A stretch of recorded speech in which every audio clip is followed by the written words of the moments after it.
나이가 들어도 후회 없는 노후를 보내고 싶으신가요? 그런데 우리가 무심코 저지르는 몇 가지 행동이 인생 후반부를 망칠 수도 있다는 사실 알고 계신가요? 오늘은 노후를 망치는 6가지 바보짓과 이를 피하기 위한 현명한 방법에 대해 이야기해 보겠습니다. 첫째로 자신의 건강을 소홀히 하는 것입니다. 건강은 노후의 삶의 질을 결정짓는 가장 중요한 요소 중 하나입니다.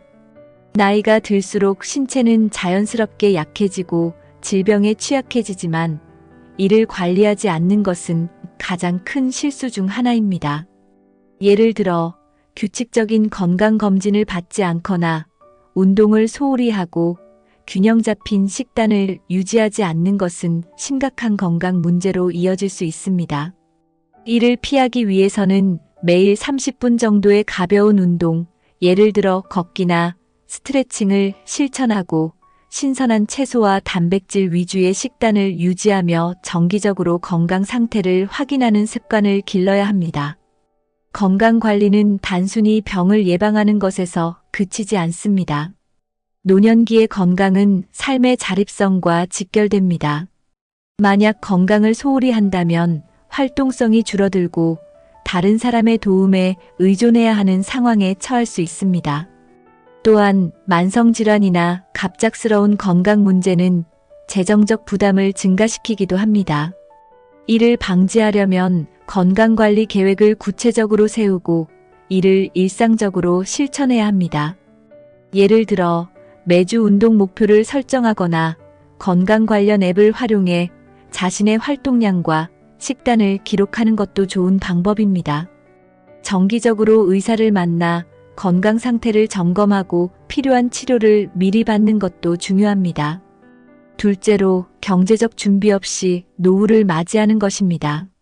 노년기에 접어들면 고정된 수입이 줄어들 가능성이 높기 때문에 재정 관리와 준비가 필수적입니다. 그러나 많은 사람들이 이를 간과하고 무계획적으로 소비하거나 불필요한 지출을 이어가면서 재정적 어려움에 빠지게 됩니다. 이를 피하려면 노후를 대비한 저축과 투자 계획을 세우고 필요한 보험에 가입하며 소비를 철저히 관리해야 합니다. 또한 지출을 줄이고 수익을 늘릴 수 있는 방법을 고민하는 것도 중요합니다. 예를 들어 간단한 파트타임 일을 하거나 자신의 취미를 수익화하는 것도 좋은 방법입니다. 경제적 안정은 단순히 생계를 유지하는 것을 넘어 심리적인 안정감을 제공합니다. 재정적 어려움은 스트레스를 유발하며 이는 건강과 인간관계에도 부정적인 영향을 미칠 수 있습니다. 따라서 노후를 대비한 재정 계획은 필수적입니다. 이를 위해 예산을 철저히 관리하고 불필요한 소비를 줄이는 습관을 길러야 합니다. 또한 전문가와 상담하여 자신의 재정 상태를 점검하고 적절한 투자 방안을 모색하는 것도 현명한 선택입니다.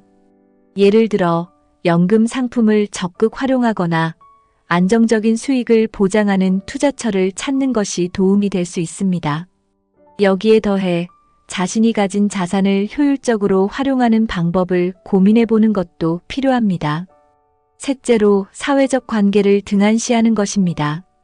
노년기에 고립감이나 외로움을 느끼는 것은 정신 건강에 심각한 영향을 미칠 수 있습니다. 친구나 가족과의 관계를 유지하지 않거나 새로운 사회적 활동에 참여하지 않는 것은 큰 실수가 될 수 있습니다. 이를 피하려면 정기적으로 친구나 가족과 소통하고 지역사회 모임이나 봉사활동에 참여하며 새로운 사람들과의 교류를 적극적으로 시도해야 합니다. 예를 들어 독서 모임이나 운동 동아리에 가입하면 비슷한 관심사를 가진 사람들과 쉽게 어울릴 수 있습니다. 이러한 활동은 단순히 시간을 보내는 것 이상의 의미를 지니며 삶에 활력을 불어넣어줍니다. 사회적 관계는 노년기의 정서적 안정과 행복에 큰 영향을 미칩니다. 연구에 따르면 정기적으로 사람들과 교류하는 노년층은 그렇지 않은 사람들보다 더 건강하고 행복한 삶을 사는 경향이 있습니다. 특히 가족과의 관계를 지속적으로 유지하는 것은 노년기의 심리적 안정을 보장하는 중요한 요소입니다. 이를 위해 주기적으로 가족 모임을 계획하거나 자녀와 손주들과 시간을 보내는 방법을 모색해 보세요. 또한 새로운 사회적 관계를 형성하는데 두려워하지 않는 태도가 필요합니다. 새로운 사람들과 교류하는 것은 삶에 신선한 자극을 주고 외로움을 극복하는 데 큰 도움이 됩니다. 넷째로 미래 계획을 소홀히 하는 것입니다. 노후는 단순히 시간이 흐르는 대로 살아가는 것이 아니라 적극적으로 설계해야 하는 삶의 한 부분입니다. 미래를 계획하지 않는다면 예상치 못한 상황에 대응하기 어려울 수 있습니다. 예를 들어 건강 악화나 재정 문제와 같은 상황이 발생했을 때 준비가 되어 있지 않다면 큰 어려움에 직면할 수 있습니다. 이를 방지하려면 자신의 삶의 우선순위를 설정하고 단기 및 장기 목표를 명확히 해야 합니다. 여행, 취미, 자원봉사와 같은 활동 계획을 세우는 것도 삶에 활력을 불어넣는 데 도움이 됩니다. 다섯째로 자신만의 시간을 가지지 않는 것입니다. 많은 노년층이 주변 사람들에게 지나치게 의존하거나 타인의 기대에 맞추려다 보면 자신만의 시간을 잃어버리기 쉽습니다. 그러나 자기 자신과 시간을 보내는 것은 내면의 평화를 유지하고 삶의 의미를 발견하는 데 중요한 역할을 합니다. 예를 들어 하루에 몇 시간이라도 책을 읽거나 명상을 하며 자신의 생각을 정리하는 시간을 가지세요. 이러한 시간은 심리적 안정감을 제공하며 자신만의 삶의 속도를 찾는 데 큰 도움을 줍니다. 여섯째로 배움을 멈추는 것입니다. 나이가 들수록 새로운 것을 배우는 것이 어려울 것이라고 생각하는 사람들이 많지만 실제로는 그렇지 않습니다. 배우고 성장하는 것은 나이에 상관없이 가능하며 이는 삶의 활력을 유지하는 데 필수적입니다. 새로운 언어를 배우거나 온라인 강의를 통해 기술을 익히는 등 새로운 도전을 시도해 보세요. 배움은 단순히 지식을 쌓는 것을 넘어 뇌를 자극하고 삶의 의미를 더하는 중요한 과정입니다. 결국 행복한 노후를 위해서는 건강, 경제적 안정, 그리고 사회적 관계를 균형 있게 관리하는 것이 필수적입니다. 여기에 더해 미래를 계획하고 자기 자신과 시간을 보내며 끊임없이 배우는 태도를 유지한다면 후회 없는 노년을 보낼 수 있을 것입니다. 오늘부터라도 작은 실천을 통해 여러분의 미래를 더욱 밝고 충만하게 만들어 보세요. 매일의 선택이 여러분의 노후를 결정짓는 중요한 열쇠가 될 것입니다.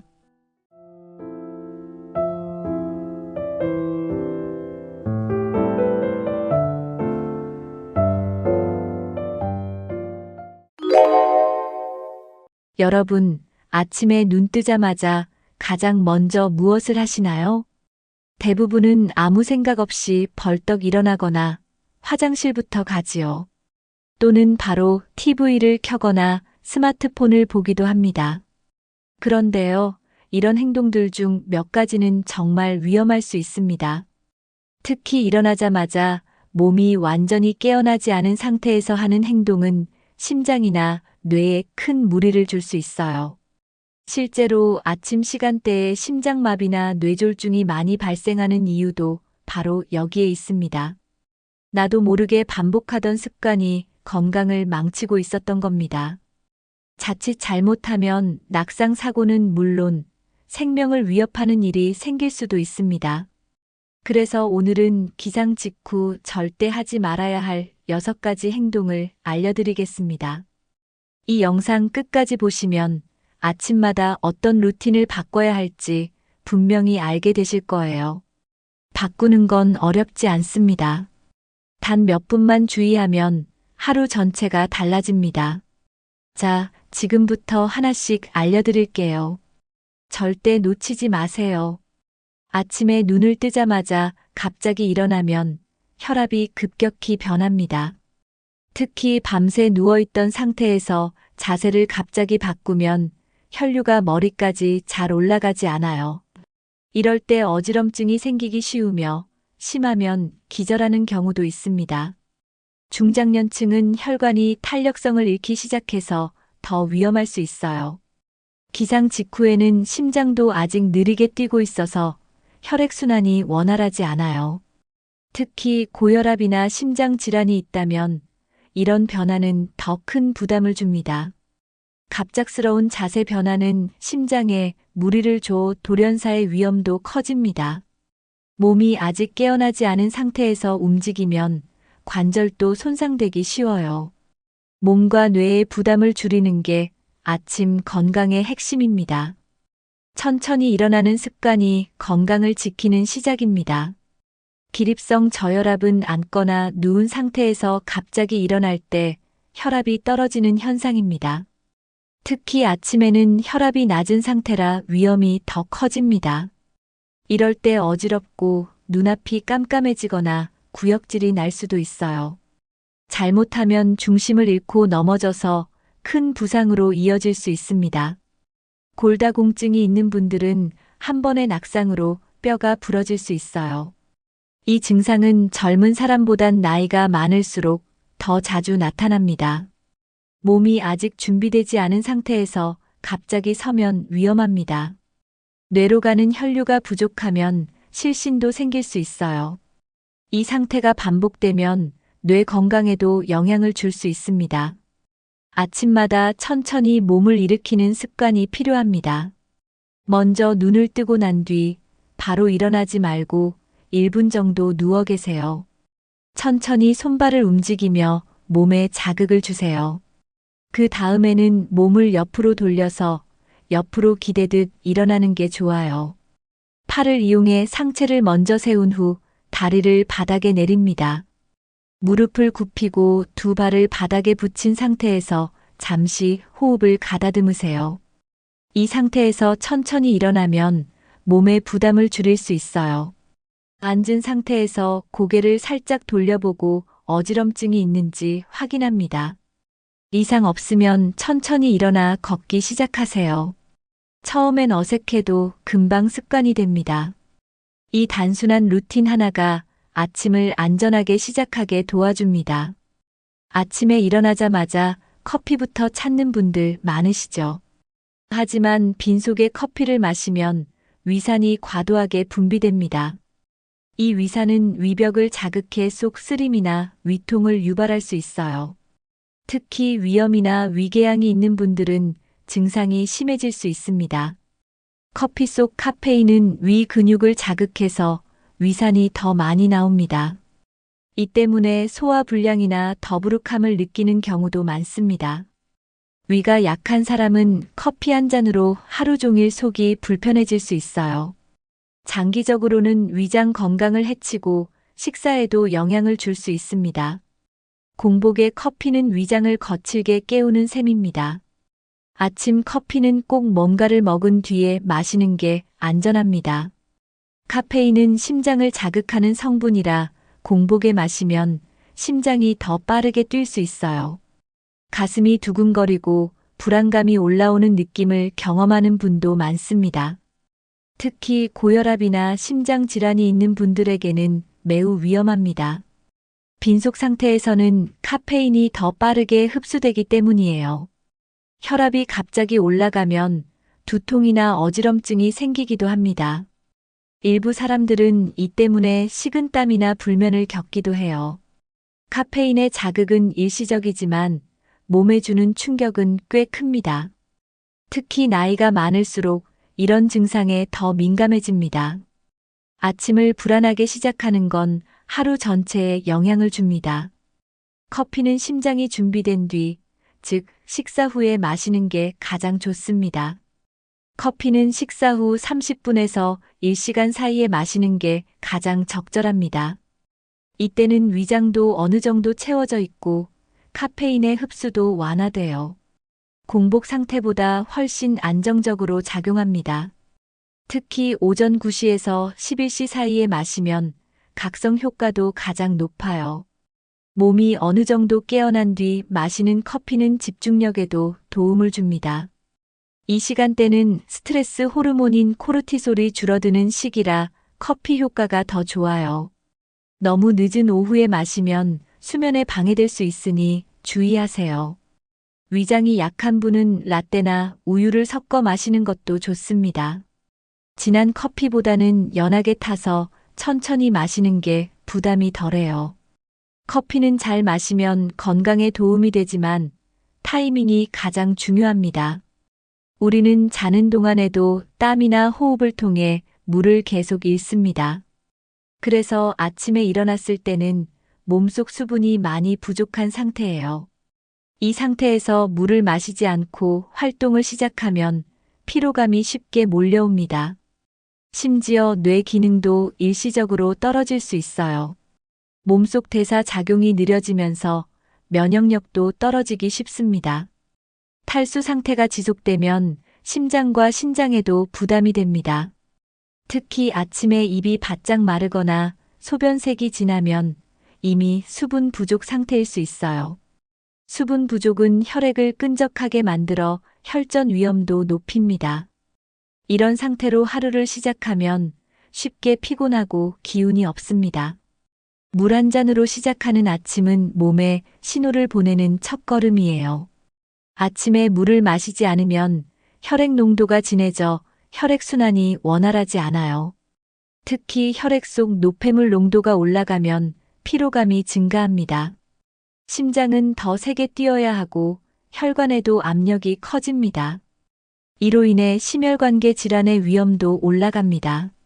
나이가 많을수록 혈관 탄력이 떨어지기 때문에 더욱 주의가 필요해요. 물이 부족하면 혈액 속 산소 공급도 원활하지 않게 됩니다. 집중력이 떨어지고 머리가 멍한 느낌이 들 수 있어요. 뇌졸중이나 심장마비의 위험 시간대가 아침이라는 것도 이 때문입니다. 그래서 기상 직후 물 한 잔이 혈관 건강에 매우 중요합니다. 하루의 첫 수분 보충은 생명을 지키는 시작입니다. 기상 후 10분 이내에 미지근한 물 한 잔을 천천히 마시는 것이 좋습니다. 너무 찬 물은 위장에 자극이 될 수 있으니 피해주세요. 공복에 마시는 물은 체내 독소를 배출하는 데도 도움을 줍니다.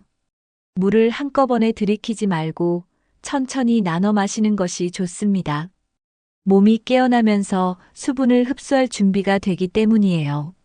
레몬 한 조각을 넣은 물도 상쾌하게 하루를 시작하는데 도움이 됩니다. 커피나 차는 수분 보충이 아니기 때문에 순수한 물이 가장 좋습니다. 물 마신 뒤에 가볍게 몸을 움직이면 대사도 활발해집니다. 특히 변비가 있는 분들은 아침 물 한 잔이 큰 도움이 됩니다. 하루 수분 섭취는 이 첫 잔에서 시작됩니다. 기상 직후 스마트폰 화면을 보면 강한 빛이 눈을 자극합니다. 어두운 방 안에서 밝은 화면을 보면 눈이 깜짝 놀랍니다. 이런 자극은 시신경에 부담을 주고 두통을 유발할 수 있어요. 특히 나이가 들수록 눈의 조절 기능이 약해져 더 큰 영향을 받습니다. 눈의 피로는 시야 흐림이나 눈물 과다로 이어지기도 합니다. 뇌도 갑작스럽게 많은 정보를 받아들여 피곤해질 수 있어요. 아침에는 뇌가 서서히 깨어나야 하는데 스마트폰은 그 과정을 방해합니다. 화면의 빛은 수면 호르몬인 멜라토닌 분비도 방해합니다. 이로 인해 충분히 쉬었는데도 더 피곤한 느낌을 받을 수 있어요. 눈과 뇌 건강을 위해서라도 아침엔 잠시 스마트폰을 멀리하세요. 스마트폰을 켜면 바로 뉴스나 메시지, 광고들이 쏟아져 들어옵니다. 이런 정보들은 뇌에 긴장감을 주고 스트레스를 유발할 수 있어요. 특히 부정적인 뉴스나 복잡한 일정 알림은 아침부터 마음을 무겁게 만듭니다. 스트레스 호르몬인 코르티솔이 과도하게 분비되면 혈압도 올라갑니다. 이런 상태로 하루를 시작하면 몸과 마음이 쉽게 지칩니다. 뇌가 준비되지 않은 상태에서 자극을 받으면 멍하고 무기력해지기 쉬워요. 오히려 아침부터 불안한 기분이 생기고 집중력도 떨어집니다. 특히 중장년층은 스트레스를 흡수하는 능력이 낮기 때문에 더 영향을 받습니다. 하루를 기분 좋게 시작하려면 조용한 환경을 유지하는 게 중요해요. 아침엔 스마트폰보다 깊은 숨 한 번이 더 필요합니다. 눈을 뜨면 먼저 창문을 열어 자연광을 들이세요. 천천히 일어나서 가볍게 몸을 스트레칭해 보세요. 물 한 잔을 마시며 깊은 숨을 쉬는 것도 좋습니다. 오늘 하루 계획을 조용히 떠올려 보는 것도 마음을 가라앉히는데 도움이 됩니다. 아침 일기를 쓰거나 감사한 일을 한 가지 떠올리는 것도 좋은 습관이에요. 식물에게 물을 주거나 조용한 음악을 들으며 준비하는 시간도 괜찮습니다. 무엇보다 스마트폰은 최소 30분 뒤에 보는 것을 추천드립니다. 뇌가 완전히 깨어난 뒤에 자극을 주는 것이 더 건강해요. 루틴은 반복될수록 편안한 습관이 됩니다. 스마트폰보다 더 좋은 아침의 시작은 바로 나 자신을 돌보는 시간입니다. 어떤 약들은 공복에 복용하면 위장을 심하게 자극할 수 있습니다. 특히 진통제나 항생제는 위 점막을 손상시킬 수 있어요. 속이 쓰리거나 구역질이 나고 메스꺼움을 느끼는 분들도 많습니다. 위가 비어 있을 때 약을 복용하면 약 성분이 바로 위벽에 닿게 됩니다.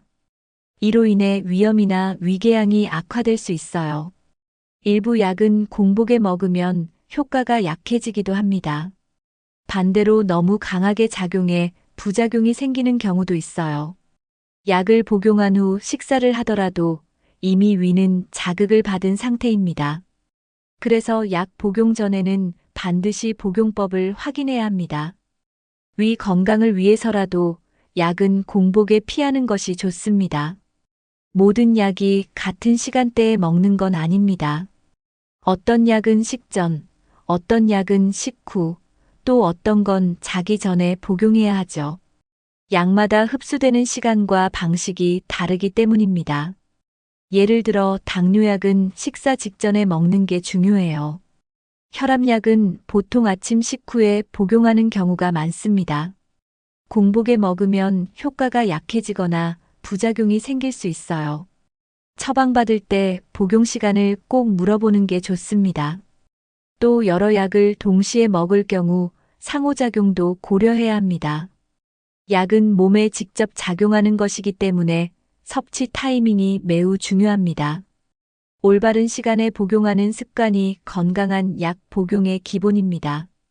진통제 중에서 아스피린이나 이부프로펜은 공복에 먹으면 위를 자극할 수 있어요. 일부 항생제는 구토나 메스꺼움을 유발할 수 있습니다. 철분제도 공복에 먹으면 위장 장애를 일으키기 쉽습니다. 스테로이드 계열의 약물도 위를 상하게 할 수 있어요. 고지혈증 약 중 일부는 공복 복용이 권장되지만 꼭 확인이 필요합니다. 위장약도 종류에 따라 식사 전후가 다르기 때문에 주의해야 합니다. 수면제나 정신과 약물은 식사와 무관하게 정확한 시간 복용이 중요해요. 약은 무조건 공복에 먹는다고 좋은 게 아니에요. 체질이나 건강 상태에 따라 다르게 작용할 수 있으니 복용법은 꼭 확인해야 합니다. 공복 복용이 위험한 약은 의사나 약사에게 꼭 물어보세요. 아침에 찬물로 샤워하면 정신이 번쩍 드는 기분이 들 수 있어요. 하지만 심장과 혈관에는 큰 부담이 됩니다. 갑작스럽게 찬물에 노출되면 혈관이 급격히 수축하게 됩니다. 이로 인해 혈압이 순간적으로 확 올라갈 수 있어요. 특히 고혈압이 있는 분들은 위험합니다. 심장은 급하게 뛰고 호흡도 빨라질 수 있어요. 심장 질환이 있는 분들은 심장마비나 부정맥 위험도 커져요. 특히 추운 계절에는 위험이 더 커집니다. 아침 찬물 샤워는 자극이 아닌 위협이 될 수 있어요. 상쾌함보다는 안전함이 더 중요합니다. 찬물은 교감신경을 급격하게 자극합니다. 이로 인해 심박수가 갑자기 증가하고 혈압이 치솟습니다. 특히 아침은 혈압이 본래 올라가는 시간이기 때문에 더 위험해요. 돌연사의 많은 경우가 바로 아침 시간에 발생합니다. 차가운 자극은 심장의 리듬을 깨뜨릴 수 있어요. 겨울철 찬물 샤워는 심장에 급성 스트레스를 줍니다. 기저질환이 있는 분들은 더 치명적일 수 있어요. 순간적인 자극이 심각한 결과로 이어질 수 있는 겁니다. 건강을 위해 하는 샤워가 오히려 위험을 키울 수 있어요. 아침에 찬물 샤워는 절대 피해야 합니다. 아침 샤워는 미지근한 온도로 천천히 시작하는 것이 가장 좋습니다. 물 온도는 체온보다 약간 따뜻한 정도가 적당합니다. 몸을 천천히 적시면서 심장에 자극이 가지 않게 해야 해요. 가슴부터 물을 붓기보단 손과 발부터 천천히 적시는 게 안전합니다. 샤워 시간은 보통 5분에서 10분 이내가 적당해요. 너무 오래 샤워하면 오히려 피로감이 생길 수 있습니다. 샤워 후엔 수건으로 바로 물기를 닦고 체온을 유지하세요. 욕실 안이 너무 춥지 않도록 미리 온도를 확인하는 것도 중요합니다. 샤워는 상쾌함보다는 안정된 하루 시작을 위한 준비 과정입니다. 몸을 깨우는 샤워, 올바른 온도와 방법으로 시작해 보세요. 오늘 알려드린 아침 기상 직후 절대 하지 말아야 할 6가지. 혹시 평소에 아무렇지 않게 하고 계셨던 건 없으셨나요? 잠깐의 습관이 심장과 뇌, 그리고 전신 건강에 큰 영향을 줄 수 있습니다. 특히 중장년층 이후에는 아침 행동 하나하나가 몸의 컨디션을 결정짓습니다. 갑자기 일어나지 않기, 공복에 커피 안 마시기, 스마트폰 멀리하기, 그리고 물 한 잔 챙기기, 약은 정확히 먹기, 찬물 샤워는 피하기. 이 6가지만 실천해도 하루가 달라지고 건강도 지킬 수 있습니다. 하루는 아침으로 시작됩니다. 좋은 아침 습관은 곧 긴 건강의 시작입니다. 오늘 영상 보시고 나는 어떤 습관을 꼭 고쳐야겠다 느끼셨나요? 댓글로 여러분의 아침 루틴을 공유해 주시면 다른 분들에게도 큰 도움이 됩니다. 이 영상이 도움이 되셨다면 좋아요와 구독, 그리고 주변 분들과의 공유도 꼭 부탁드립니다. 내일 아침, 오늘 배운 것부터 하나씩 실천해 보세요. 몸이 먼저 달라졌다고 말해줄 겁니다.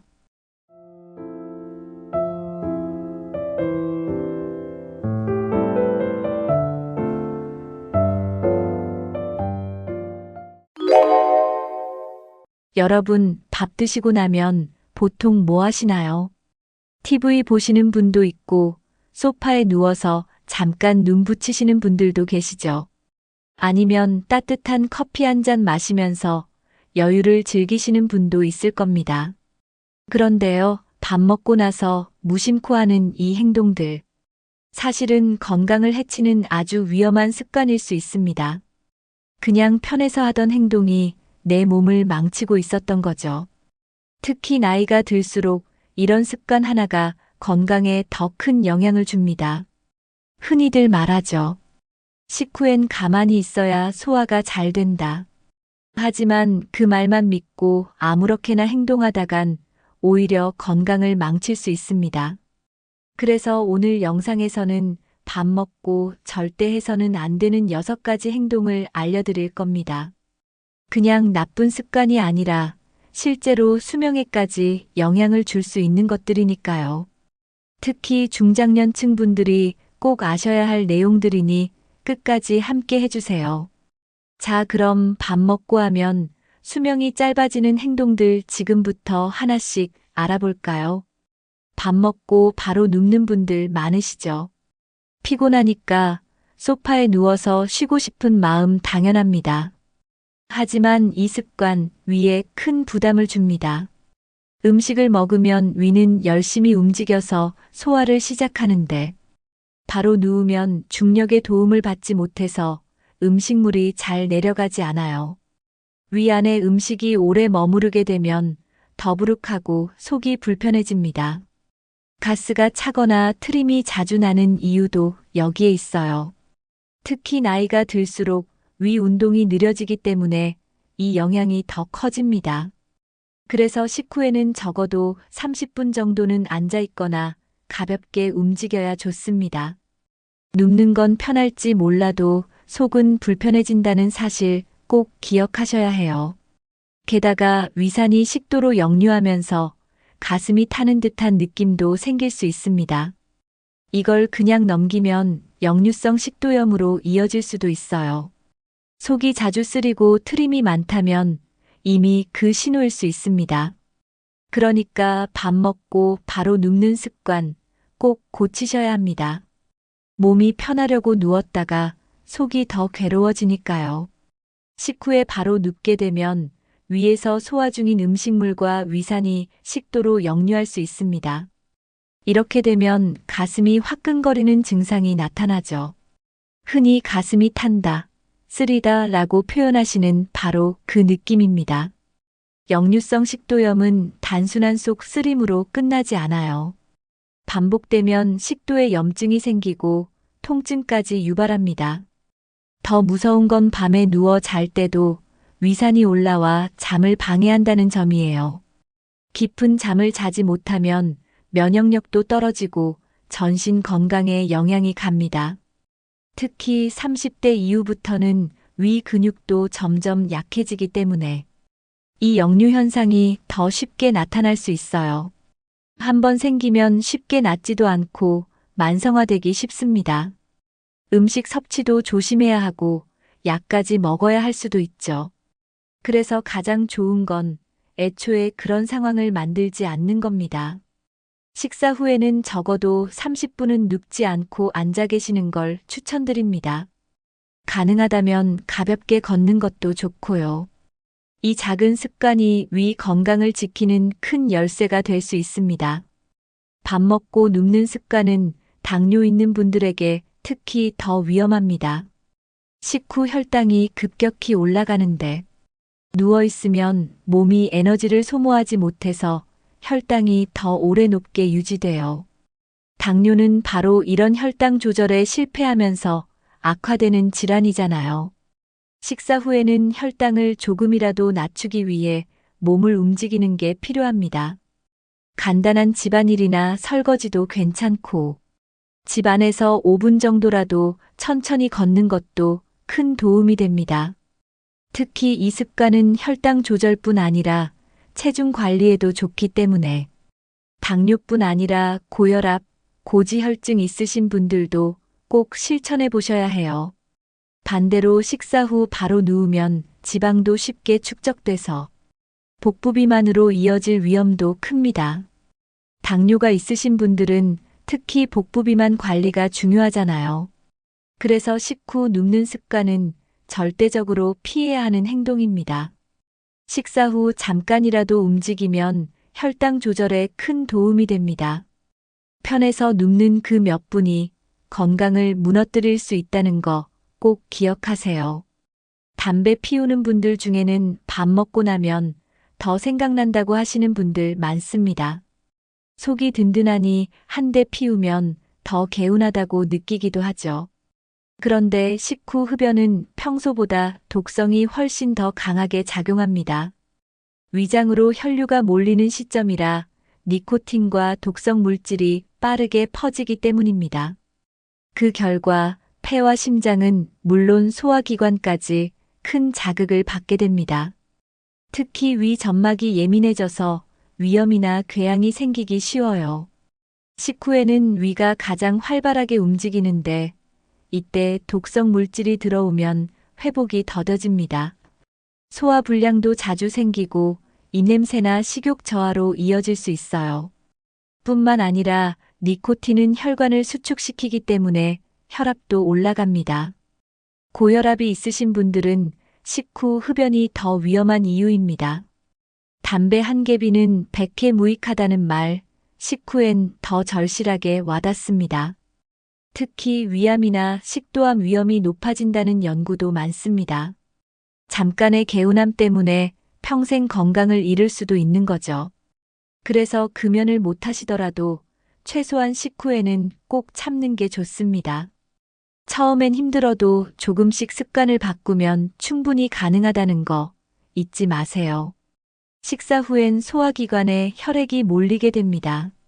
그런데 이때 담배를 피우면 니코틴이 혈관을 수축시키죠. 결과적으로 혈액순환이 급격히 떨어지게 됩니다. 산소 공급도 줄어들고 폐는 독성 물질을 해독하느라 더 많은 부담을 받습니다. 이로 인해 숨이 차거나 답답함을 느끼는 경우도 있어요. 특히 폐활량이 줄어든 중장년층에게는 더 큰 문제입니다. 오래 앉아 있거나 걷지 않는 상태에서 흡연까지 하면 혈액순환 장애로 손발이 저리거나 무거운 느낌이 들 수 있습니다. 폐는 이중 고통을 받는 셈이에요. 소화하랴, 해독하랴 쉴 틈이 없습니다. 게다가 기침이 잦아지고 가래도 자주 생기게 됩니다. 이렇게 반복되면 만성 폐질환으로 발전할 수 있어요. 숨쉬기 힘든 병은 삶의 질을 크게 떨어뜨리기 때문에 조심하셔야 합니다. 식후에 굳이 담배를 피우지 않으면 이 악순환을 막을 수 있습니다. 폐는 한번 손상되면 되돌리기 어렵기 때문에 미리 지키는 게 가장 중요합니다. 중장년층은 이미 폐와 혈관 기능이 젊을 때보다 떨어진 상태입니다. 그래서 흡연의 피해가 더 크게 나타납니다. 식후에 피우는 담배 한 대가 청년기보다 훨씬 더 독하게 작용하는 거죠. 특히 심장병이나 뇌졸중 가족력이 있는 분들은 식후 흡연이 치명적일 수 있어요. 고혈압이나 당뇨가 있는 분들은 혈관에 염증이 더 쉽게 생깁니다. 이런 상태에서 흡연까지 겹치면 혈관 벽이 손상되고 막히기 쉬워요. 갑작스럽게 가슴 통증이나 어지러움이 나타나는 이유이기도 합니다. 식사 후엔 원래 혈당도 올라가고 혈압도 살짝 높아지는데 거기에 흡연까지 더해지면 심혈관계에 큰 부담이 됩니다. 게다가 소화도 방해받기 때문에 식후 불편함이 더 커지고요. 체력이 예전 같지 않다고 느끼시는 분들일수록 식후 흡연은 더더욱 피해야 합니다. 실제로 식사 후 흡연이 뇌졸중 위험을 높인다는 통계도 있습니다. 중장년층 건강은 작은 습관 하나가 지키기도 망치기도 해요. 그래서 지금부터라도 바꾸는 게 정말 중요합니다. 오늘 영상 보신 분들은 식후 흡연 꼭 멈춰보시길 권해드립니다. 식사 후에 시원한 물 한 잔 정말 개운하죠. 특히 여름철엔 냉장고에서 꺼낸 얼음물 한 컵이 간절할 때가 많습니다. 그런데 이 찬물이 소화에는 큰 방해가 된다는 사실 알고 계셨나요? 찬물이 위에 들어가면 갑자기 온도가 낮아지면서 위장의 움직임이 느려집니다. 위는 원래 따뜻한 환경에서 잘 움직이는데 찬물이 들어가면 긴장을 해버려요. 그 결과 음식이 잘게 부서지지 않고 위 안에 오래 머무르게 됩니다. 이렇게 되면 소화 시간이 늘어나고 불편함도 커지죠. 체한 것 같은 더부룩한 느낌, 트림, 속 울렁임까지 나타날 수 있어요. 특히 기름진 음식을 먹은 뒤엔 위장이 더 예민해져서 찬물 영향을 더 많이 받습니다. 나이가 들수록 위 점막도 약해지기 때문에 이 영향은 더 커집니다. 찬물을 마시고 나서 속이 서늘하거나 냉한 느낌이 드는 분들 많을 거예요. 이게 바로 위장이 제대로 기능하지 못하고 있다는 신호입니다. 따뜻한 물은 위를 도와주지만 찬물은 위를 얼게 만듭니다. 그래서 식사 후 물을 마시더라도 미지근한 물이 가장 좋습니다. 습관처럼 찬물 드시는 분들 지금부터라도 바꿔보세요. 우리 몸은 소화를 위해 여러 가지 효소를 분비합니다. 이 효소들은 일정한 온도에서 가장 활발하게 작동하죠. 그런데 찬물을 마시면 이 효소들의 활동이 확 떨어집니다. 특히 위에서 나오는 펩신이라는 효소는 단백질 소화에 꼭 필요한데요. 찬물 때문에 위 온도가 내려가면 펩신이 제대로 작동하지 않아요. 결국 단백질이 잘 분해되지 않고 위 속에 오래 남게 됩니다. 그래서 고기나 생선 같은 단백질 음식을 먹은 뒤에 찬물은 더 위험하죠. 소화가 안 되면 속이 더부룩하고 방귀가 자주 나오거나 배에 가스도 찰 수 있습니다. 이런 상태가 반복되면 위에 염증이 생기거나 위염으로도 이어질 수 있어요.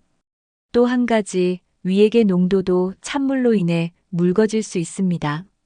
그렇게 되면 소화 효율이 확 떨어지게 됩니다. 음식을 잘게 쪼개는 작업이 제대로 되지 않으면 영양 흡수에도 문제가 생기죠.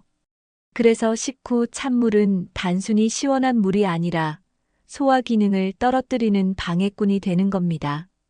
식사 후 마시고 싶다면 따뜻한 보리차나 미지근한 물이 좋습니다. 소화 효소가 잘 작동하게 도와주기 때문에 속도 훨씬 편안해질 거예요. 찬물을 자주 마시는 분들 중에 배가 자주 차고 아픈 분들 계실 겁니다. 그게 바로 복부 냉증입니다. 찬물이 장을 지나가면서 복부 온도를 떨어뜨리고 장의 움직임도 느려지게 만듭니다. 그러면 배가 더부룩하거나 변비 혹은 설사처럼 장 상태가 불안정해져요. 특히 체질적으로 찬 기운을 많이 타는 분들은 더 예민하게 반응합니다. 식사 후 복부 냉증이 반복되면 결국 소화불량으로 이어지게 됩니다. 음식을 먹고도 에너지가 생기지 않고 속이 불편해지는 거죠. 더 나아가서는 만성 소화장애로 발전할 수도 있습니다. 복부가 차가우면 혈액순환도 잘 안 되고 전체적인 소화 기능이 떨어지게 됩니다. 또 찬물은 내장을 수축시키기 때문에 장내 환경에도 영향을 줘요. 유산균 활동이 줄어들고 나쁜 세균이 많아질 수도 있습니다. 그 결과 변비나 가스 문제도 더 심해질 수 있죠. 그래서 특히 식후에는 찬물보다 따뜻한 물을 마시는 것이 좋습니다. 복부를 따뜻하게 해주는 습관만으로도 소화는 훨씬 더 편해질 수 있어요. 식사 후 차가운 물이 생각날 땐 몸을 먼저 생각해 보는 습관이 필요합니다. 식사를 하면 우리 몸은 소화를 돕기 위해 위와 장 쪽으로 혈액을 많이 보내게 됩니다. 이게 바로 식곤증의 원인이기도 하죠. 그런데 샤워를 하게 되면 혈액이 피부 쪽으로 몰리게 됩니다. 따뜻한 물로 샤워하면 피부 온도가 올라가면서 혈류가 바깥으로 퍼지게 되거든요. 그럼 당연히 소화기관 쪽 혈액은 줄어들게 됩니다. 소화기관은 피가 부족하니 제대로 일을 못하게 되죠. 그래서 식후에 샤워하면 소화가 더뎌지고 더부룩한 느낌이 오래가게 됩니다. 특히 위장이 약한 분들은 체한 것처럼 속이 답답할 수도 있어요. 중장년층은 젊을 때보다 소화 기능이 떨어져 있기 때문에 그 영향이 더 큽니다. 샤워하는 동안 어지러움을 느끼거나 몸이 처지는 느낌을 받는 분도 있습니다. 그건 바로 혈류가 분산되면서 뇌나 장기에 충분한 혈액이 안 간다는 신호예요. 또 갑작스러운 체온 변화는 자율신경에도 부담을 줍니다. 자율신경은 소화와 밀접한 관계가 있기 때문에 무리가 생기면 속도 편치 않죠. 식후엔 몸을 쉬게 하고 혈액이 소화에 집중되게 해주는 게 가장 좋습니다. 샤워는 식후 1시간에서 2시간 후에 하는 것이 이상적입니다. 샤워는 몸을 깨끗하게 하고 기분도 상쾌하게 만들어주지만 식사 직후에 하는 샤워는 오히려 몸에 스트레스를 줍니다. 왜냐하면 소화 중인 몸은 이미 바쁘게 일하고 있기 때문이에요. 그 상태에서 갑작스러운 온도 변화와 물 자극은 몸에 또 다른 부담이 됩니다. 특히 뜨거운 물로 샤워하면 혈관이 급격히 확장되면서 혈압이 떨어질 수 있습니다. 반대로 찬물 샤워는 혈관을 급하게 수축시켜 혈압이 오를 수 있고요. 이런 변화는 특히 고혈압이나 심장 질환이 있는 분들에게 위험합니다. 또 식후엔 심장도 바쁘게 움직이는데 샤워로 스트레스를 받으면 심장 박동이 빨라지거나 불규칙해질 수 있어요. 피로감이 오히려 늘어나고 기운이 빠진다는 분들도 있습니다. 샤워 후에 어지러움을 느끼는 이유도 바로 이 때문입니다. 중장년층은 체온 조절 능력이 떨어지기 때문에 더 민감하게 반응할 수 있어요. 무리한 샤워는 피로 회복은커녕 오히려 피로를 더하게 만듭니다. 그래서 식후엔 적어도 1시간 정도 여유를 두고 샤워하는 게 안전합니다. 샤워가 건강을 지키는 시간이어야지 해치는 시간이 되어선 안 됩니다. 잠깐의 여유가 몸을 지키는 가장 좋은 방법입니다. 그렇다면 샤워는 언제 하는 게 가장 좋을까요? 일반적으로 식후 1시간에서 2시간 뒤가 가장 적절합니다. 이 정도 시간이 지나면 소화가 어느 정도 진행돼서 혈액 분포도 안정됩니다. 그때 샤워하면 몸에 부담을 주지 않고 오히려 피로 회복에 도움이 돼요. 특히 저녁 식사 후라면 샤워가 숙면에도 도움을 줍니다. 단, 너무 뜨거운 물보다는 따뜻한 정도의 온도가 좋아요. 샤워 시간이 너무 길어도 몸에 피로를 줄 수 있기 때문에 10분에서 15분 정도가 적당합니다. 샤워 후에는 물기를 잘 닦고 체온이 떨어지지 않도록 옷도 챙겨 입는 게 중요하고요. 샤워는 단순히 씻는 시간이 아니라 몸을 돌보는 시간이 되어야 합니다. 그래서 식사와 샤워 사이의 시간 조절이 꼭 필요합니다. 특히 소화가 예민하신 분들은 이 간격을 꼭 지켜주셔야 해요. 혈압이나 당뇨 있으신 분들도 식후 바로 샤워는 피해야 합니다. 이 시간만 잘 조절해도 훨씬 건강한 생활이 될 수 있어요. 바쁘더라도 최소한 30분에서 1시간은 쉬었다가 샤워해 보세요. 몸이 훨씬 편안해지고 소화도 더 잘 되는 걸 느끼실 수 있을 거예요. 과일은 건강에 좋다고 많이들 알고 계시죠? 그래서 식사 후에 디저트처럼 과일을 드시는 분들 많습니다. 하지만 과일 속 당 성분은 식후에 먹을 경우 위에 오래 남게 됩니다. 특히 밥과 반찬으로 이미 위가 꽉 찬 상태에서 과일까지 들어가면 위장은 더 많은 음식을 소화하느라 과부하가 걸려요. 그 상태에서 과일의 당분이 위 안에 오래 머물면 발효되기 쉽습니다. 이 발효 과정에서 가스가 생기고 트림이나 복부 팽만감으로 이어질 수 있어요. 과일 속 과당은 위가 비었을 때 훨씬 빠르고 효율적으로 흡수됩니다. 그런데 식사 후엔 흡수보다 정체가 더 오래되기 때문에 몸에 좋은 성분도 제대로 흡수되지 못하는 경우가 많습니다. 오히려 체내에 남은 당분이 지방으로 전환되기 쉽고요. 특히 복부 비만이 고민인 분들에게는 더 조심해야 할 습관입니다. 과일이 무조건 건강에 좋다고 생각하기 전에 언제 먹는지가 더 중요하다는 걸 기억해야 합니다. 식후엔 피하고 공복이나 간식 시간으로 옮기는 게 훨씬 좋습니다. 과일에는 천연 당분, 특히 과당이 많이 들어 있습니다. 이 과당은 다른 탄수화물보다 혈당을 빠르게 올리진 않지만 식사 후에 먹을 경우 이미 높아진 혈당 위에 더해지는 셈이 됩니다. 결과적으로 혈당이 급격히 올라가게 되죠. 특히 당뇨나 공복 혈당이 높은 분들에겐 위험한 상황입니다. 식후엔 인슐린이 열심히 일을 하고 있는데 그 상태에서 과일 당분이 들어오면 더 많은 인슐린이 필요해집니다. 이게 반복되면 췌장 기능이 떨어지고 인슐린 저항성도 생길 수 있어요. 단순히 과일 한 조각이 문제 없어 보여도 매일 반복되면 혈당 관리가 어려워질 수 있습니다. 특히 포도, 바나나, 수박처럼 당도가 높은 과일은 식후에 더 조심해야 합니다. 건강을 위해 먹는 과일이 오히려 병을 키울 수도 있다는 사실 기억해 주세요. 과일은 하루 중 혈당이 안정된 시간, 예를 들면 아침 공복이나 오후 간식 시간에 먹는 것이 좋습니다.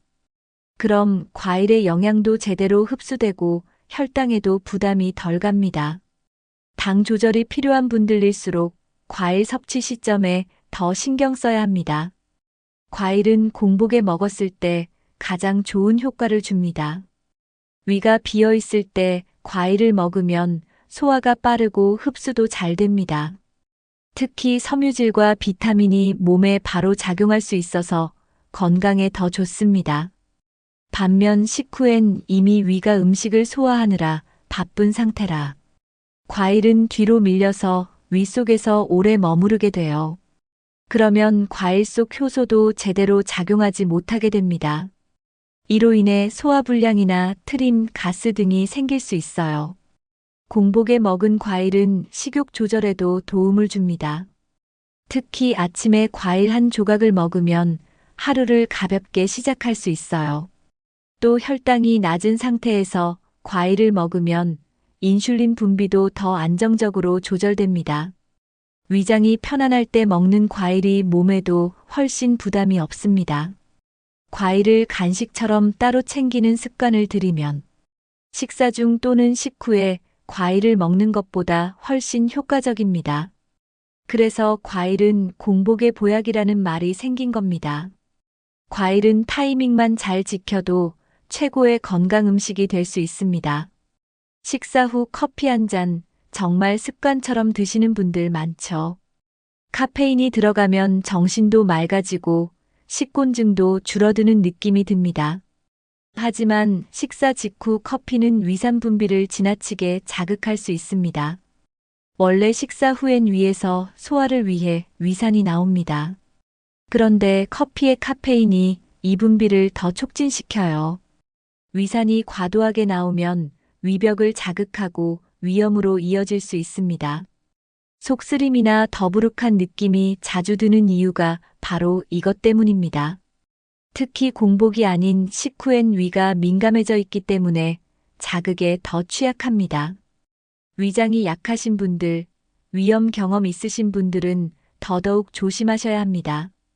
커피에 설탕이나 크림이 들어간 경우엔 위에 부담이 더해집니다. 위산이 많아지면 음식이 위에 머무는 시간도 늘어나고 결국 소화도 느려지고 위에 불편함이 생깁니다. 커피를 마시더라도 식후 1시간 정도는 기다렸다가 드시는 게 좋습니다. 그럼 소화도 어느 정도 되고 위도 안정을 찾게 되니까요. 위가 예민하신 분들은 식후보다는 오전 중간 시간에 커피 드시는 걸 추천드립니다. 커피 속 카페인은 몸의 여러 영양소 흡수를 방해합니다. 특히 철분과 칼슘 같은 중요한 미네랄이 흡수되지 않게 만들어요. 식사 직후에는 음식에 들어있는 영양소가 흡수되기 시작하는데 그 타이밍에 커피를 마시면 흡수가 제대로 안 됩니다. 철분이 부족하면 빈혈로 이어질 수 있고 칼슘이 부족하면 뼈가 약해지고 골다공증 위험이 높아지죠. 중장년층에게 칼슘은 특히 더 중요한 영양소입니다. 이미 뼈가 약해지는 시기인데 커피로 칼슘 흡수가 막히면 더 위험해져요. 여성분들은 폐경 이후 골밀도가 빠르게 떨어지기 때문에 더 조심해야 합니다. 식사 후엔 체내 흡수가 활발히 이루어지는 시간인데 이때 커피를 마시면 그 과정을 망치게 되는 셈이에요. 커피를 안 마실 수 없다면 식사 후 1~2시간 정도 지나서 드시는 게 좋습니다. 그리고 하루 커피 섭취량도 2잔 이하로 줄이는 게 건강에 이롭습니다. 영양 흡수를 생각한다면 타이밍이 가장 중요합니다. 좋은 음식 먹고도 흡수 못하면 소용없다는 거 꼭 기억해 주세요. 커피를 아예 안 마시라는 게 아닙니다. 커피에도 집중력을 높이거나 기분을 안정시키는 좋은 효과가 있거든요. 다만 식사 직후가 아니라는 점이 중요합니다. 가장 좋은 시간은 아침 식사 후 1시간에서 2시간 사이입니다. 이때는 위도 어느 정도 안정되고 몸도 활동을 시작할 준비가 되어 있기 때문이에요. 또 오후 시간에 나른함이 몰려올 때 커피 한 잔은 도움이 될 수 있습니다. 단, 너무 늦은 시간에는 카페인이 숙면을 방해할 수 있으니 피하는 게 좋아요. 특히 저녁 6시 이후에는 커피를 줄이는 걸 권장드립니다. 커피를 마시기 좋은 시간만 잘 지켜도 건강에는 전혀 문제가 되지 않습니다.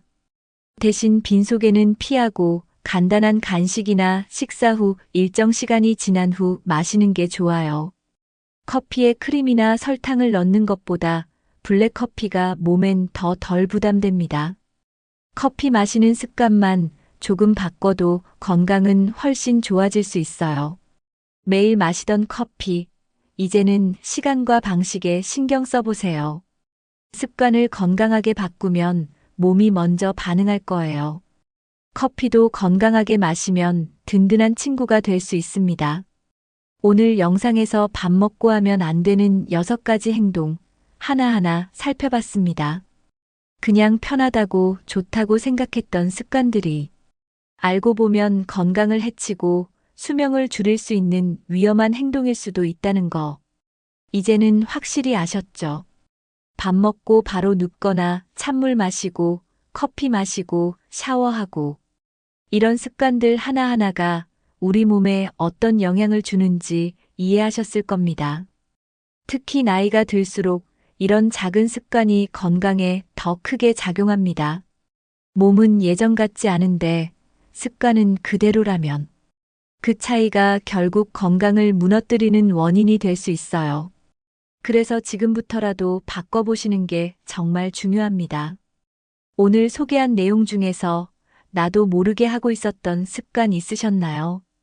혹시 식사 후에 하는 행동 중 고쳐야 할 게 있다면 지금 이 댓글창에 적어주세요. 다른 분들과 함께 나누면 실천에도 더 도움이 됩니다. 그리고 이 영상이 유익했다면 좋아요 한번 눌러주시고 앞으로도 건강한 생활을 위한 정보 받아보고 싶으시다면 구독도 부탁드립니다. 주변에 건강 걱정되시는 부모님이나 지인에게도 이 영상 공유해주세요. 오늘부터 하나씩 바꾸면 앞으로의 건강이 완전히 달라질 수 있습니다. 밥은 몸의 에너지지만 그 뒤의 습관이 진짜 건강을 결정합니다. 모두 건강한 식사 후 생활로 더 오래오래 건강하게 살아가시길 바랍니다.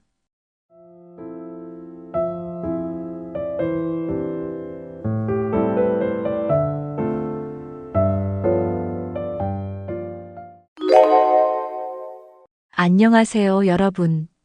나이가 들수록 건강 관리의 중요성은 더욱 커지죠. 특히 우리 몸에는 우리가 평소 간과하기 쉬운 비밀 부위들이 있습니다. 이 부위들을 매일 단 5분만 관리하면 건강한 노후를 보낼 수 있다고 하는데요. 오늘은 80대 현역 의사가 직접 실천하고 추천하는 건강 비밀 부위 6곳과 그 관리법에 대해 알아보겠습니다. 나이가 들면 자연스럽게 기억력과 집중력이 저하됩니다. 이는 뇌의 신경세포 수가 감소하고 기능이 저하되기 때문입니다. 하지만 뇌는 사용하면 할수록 그 기능을 유지하고 강화할 수 있습니다. 매일 새로운 정보를 접하거나 문제를 해결하는 활동이 도움이 됩니다. 예를 들어 퍼즐을 풀거나 새로운 언어를 배우는 것이 좋습니다. 이러한 활동은 뇌의 신경 연결을 촉진하고 인지 능력을 향상시킵니다. 또한 독서나 글쓰기를 통해 사고력을 지속적으로 자극할 수 있습니다. 음악을 듣거나 악기를 연주하는 것도 뇌 활성화에 도움이 됩니다. 중요한 것은 꾸준히 뇌를 자극하는 활동을 이어가는 것입니다. 이를 통해 노년기에도 건강한 뇌 기능을 유지할 수 있습니다. 아침에 일어나서 간단한 뇌 운동을 하는 것이 좋습니다.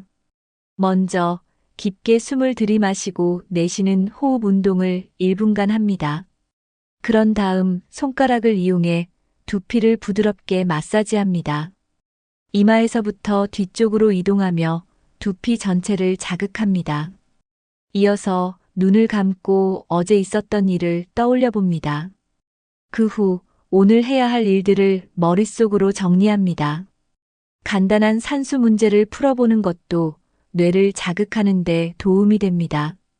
예를 들어 7에서 100까지 거꾸로 세어보는 것입니다. 마지막으로 긍정적인 확언을 스스로에게 말하며 하루를 시작합니다. 이러한 루틴은 뇌를 활성화하고 하루를 활기차게 시작하는 데 도움이 됩니다. 아침에 일어나서 간단한 두뇌 스트레칭을 실천해 보세요. 먼저 눈을 감고 깊게 숨을 들이마시고 내쉽니다. 그런 다음 머리를 천천히 좌우로 돌려 목 근육을 이완시킵니다. 이어서 어깨를 들어 올렸다가 내리는 동작을 5회 반복합니다. 손가락을 깍지 끼고 머리 위로 쭉 뻗어 전신을 늘려줍니다. 그런 다음 손가락을 이용해 이마를 부드럽게 마사지합니다. 눈 주위와 관자놀이도 손끝으로 지그시 눌러줍니다. 귀를 잡고 살짝 당기며 마사지하여 혈액순환을 촉진합니다. 마지막으로 턱을 가볍게 움직이며 얼굴 근육을 이완시킵니다. 이러한 두뇌 스트레칭은 뇌의 혈류를 증가시키고 활력을 불어넣습니다. 발은 우리 몸을 지탱하는 중요한 부위입니다. 나이가 들수록 발의 근육과 인대가 약해질 수 있습니다. 이는 균형 감각을 저하시켜 넘어질 위험을 높입니다. 발의 건강은 전신의 건강과 직결되어 있습니다. 발에 통증이 있으면 걷는 것이 불편해지고 활동량이 줄어듭니다. 활동량 감소는 심혈관 질환 등의 위험을 높일 수 있습니다.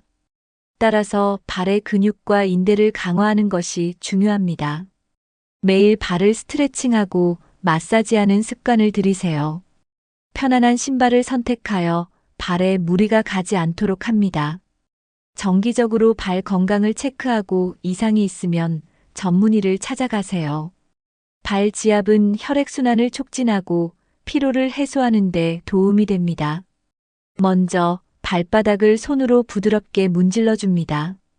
그런 다음 엄지손가락을 이용해 발바닥에 움푹 들어간 부분을 눌러줍니다. 발가락을 하나씩 잡고 천천히 돌려 스트레칭합니다. 발가락을 모두 모았다가 펼치는 동작을 10회 반복합니다. 발 뒤꿈치를 바닥에 대고 발가락을 위로 들어 올립니다. 그런 다음 발가락을 바닥에 대고 발 뒤꿈치를 들어 올립니다. 이 동작을 각각 10회씩 반복하여 발의 근육을 강화합니다. 발목을 시계 방향과 반시계 방향으로 각각 5회씩 돌려줍니다. 이러한 발 지압과 발가락 운동은 발의 유연성과 근력을 향상시킵니다. 발바닥은 온몸의 혈액이 마지막으로 도달하는 곳입니다. 그래서 발바닥을 잘 관리하면 혈액순환 전체에 긍정적인 효과를 줍니다. 80대 의사는 아침과 저녁으로 발바닥을 꼭 마사지한다고 말했습니다. 손바닥으로 비벼주거나 지압봉으로 눌러주는 것도 좋은 방법입니다. 특히 발 뒤꿈치와 발가락 아래쪽, 중앙을 집중적으로 관리합니다. 하루 5분만 해도 피로가 풀리고 다리 부종이 줄어듭니다. 족욕을 함께하면 효과가 배가 된다고 강조했습니다. 따뜻한 물에 10분 정도 발을 담그고 마사지하면 혈관이 넓어지고 순환이 원활해집니다. 발은 매일 바닥을 딛는 만큼 손보다 더 자주 관리해줘야 합니다. 발이 가볍고 따뜻해야 온몸이 건강해진다는 사실 꼭 기억하세요. 허리는 온몸의 중심을 잡아주는 기둥 역할을 합니다. 허리가 약해지면 자연스럽게 등이 구부정해지고 자세가 망가집니다. 자세가 무너지면 걸음도 불안정해지고 쉽게 피로를 느끼게 됩니다. 무엇보다 허리 통증이 생기면 걷기, 앉기, 일어나기 모든 동작이 힘들어져요. 노년기 허리 건강은 일상 유지와 독립적인 생활에 가장 중요합니다.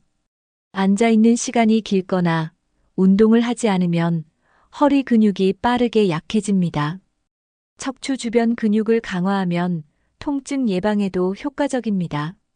하루 5분만 스트레칭과 가벼운 허리 운동을 해도 큰 도움이 됩니다. 허리를 세우면 자연스럽게 자세도 바르게 잡힙니다. 허리는 절대 무시하면 안 되는 장수의 핵심 부위입니다. 80대 현역 의사는 아침마다 허리 스트레칭으로 하루를 시작합니다. 첫 번째는 누운 상태에서 무릎을 가슴 쪽으로 끌어안는 동작입니다.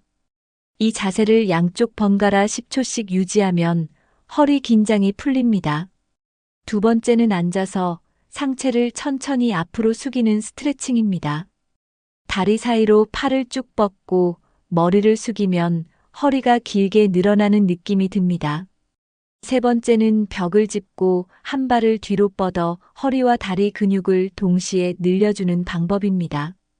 각 스트레칭은 무리하지 않게 호흡과 함께 천천히 해주세요. 꾸준히 반복하면 허리 통증도 줄고 몸의 중심이 단단해집니다. 스트레칭 후에는 1분 정도 천천히 제자리 걷기로 마무리합니다. 이 5분 루틴만 지켜도 허리가 훨씬 가볍고 편안해진다고 합니다. 허리를 지탱하는 건 뼈가 아니라 근육입니다. 특히 복부와 등, 엉덩이 근육이 함께 균형을 잡아야 안정적이에요. 이 세 부위의 근육이 약하면 허리에 부담이 쏠려 통증이 생깁니다. 복부를 탄탄하게 만드는 간단한 운동만 해도 허리 보호에 도움이 됩니다. 등을 벽에 붙이고 서서 배에 힘을 주는 훈련도 좋은 방법입니다. 엉덩이 근육은 앉았다 일어나기, 뒤로 다리 차기 같은 동작으로 강화할 수 있어요. 한 번에 오래 하지 않아도 매일 5분씩 꾸준히 반복하는 것이 중요합니다. 처음에는 근육통이 느껴질 수 있지만 그만큼 강화되고 있다는 신호입니다. 허리 근육이 튼튼하면 넘어질 위험도 줄어들고 일상 동작이 쉬워집니다. 허리는 무조건 지켜야 할 부위이고 근육이 그 방패입니다. 장은 단순히 소화를 담당하는 기관이 아닙니다. 면역세포의 대부분이 장에 모여 있다는 사실 알고 계셨나요? 장이 건강해야 감기도 덜 걸리고 피로도 덜 느낍니다. 장 기능이 떨어지면 소화 불량뿐 아니라 전신 건강에 문제가 생깁니다. 실제로 변비나 설사가 자주 있는 분은 기력이 떨어지는 경우가 많습니다. 장이 안 좋아지면 피부 트러블이나 입냄새도 생기기 쉽습니다. 나이가 들수록 장 운동은 느려지고 장내 환경도 나빠지기 쉽습니다. 장은 눈에 보이지 않지만 가장 먼저 관리해야 할 부위입니다. 하루 5분만 투자해도 장 건강은 확실히 달라질 수 있습니다. 장이 튼튼해야 하루가 편안하고 면역력도 강해집니다. 장을 깨우는 가장 쉬운 방법은 복부 마사지입니다. 손바닥을 배 위에 얹고 시계 방향으로 원을 그리듯 문질러 주세요. 천천히 눌렀다 풀기를 반복하면 장이 자극을 받아 움직이기 시작합니다. 아침에 일어나서 또는 자기 전에 해주면 가장 효과적이에요. 복부를 따뜻하게 덮은 상태에서 마사지하면 효과가 더 큽니다. 호흡법도 장 건강에 중요한 역할을 합니다. 깊은 복식 호흡은 장 주변 근육을 부드럽게 움직이게 합니다. 배를 부풀리며 숨을 들이마시고 천천히 내쉬는 걸 5회 반복해 보세요. 마사지를 하면서 이 호흡을 함께하면 장 운동이 더 활발해집니다. 5분만 해도 속이 편안해지고 배변 활동에도 큰 도움이 됩니다. 장 건강을 위해서는 아침 식사가 아주 중요합니다. 하루의 장 운동은 아침 식사로 시작된다고 해도 과언이 아니에요. 기름지고 무거운 음식보다는 가볍고 따뜻한 음식이 좋습니다. 따뜻한 물 한 컵으로 장을 먼저 깨워주세요. 그 다음에는 삶은 달걀, 바나나, 요거트 같이 소화가 잘 되는 음식이 좋습니다. 식이섬유가 풍부한 채소나 과일도 장에 좋은 영향을 줍니다. 김치나 된장국처럼 발효식품은 장내 유익균을 늘려줍니다. 차가운 음식보다는 따뜻한 국물 위주 식사를 추천드립니다.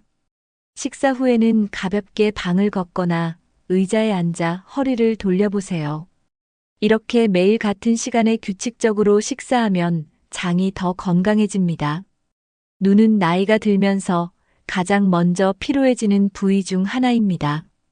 단순히 잘 안 보이는 것만이 문제가 아닙니다. 눈 주변 혈관이 막히거나 약해지면 뇌로 가는 혈류에도 영향을 줍니다. 눈이 침침하거나 뻑뻑해지면 시력 저하뿐 아니라 두통, 어지럼증도 생길 수 있어요. 특히 스마트폰이나 TV 시청 시간이 길어질수록 눈 피로는 더 심해집니다. 80대 의사도 하루 3번은 꼭 눈 운동과 마사지로 눈의 피로를 풀어준다고 합니다.